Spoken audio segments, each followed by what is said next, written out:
দেশটাকে ধ্বংস করার জন্য এটা আমাদের দেশের যারা দুষ্কর্ম করেছে আসলে পরিকল্পিতভাবে মাদক মুক্ত করা হচ্ছে।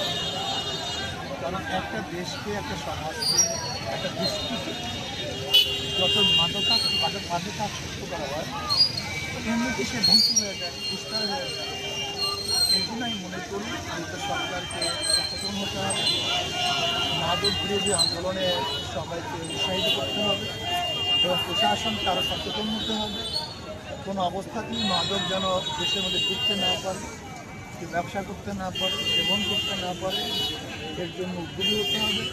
আর সবচেয়ে বড় কথা হলো যে প্রশাসন অনেক সময় অনেক কষ্ট করে মাদক শিবিরদেরকে, মাদক ব্যবসায়ীদেরকে অ্যারেস্ট করে, কিন্তু প্রশাসন দেখা যায় বিচারালয় দেখা যায় যে একদিনের মধ্যে, 10 দিনের মধ্যে, 5 দিনের মধ্যে, 1 মাসের মধ্যে ছেড়ে দেয়।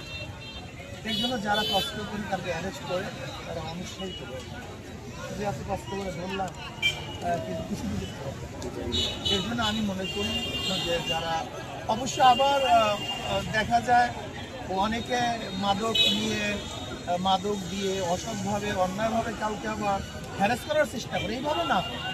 অর্থাৎ যারা মাদক শিবির এবং মাদকের সাথে সম্পৃক্ত, এরা যেন সমাজ জামিন না পায়, এই অবস্থা অবশ্যই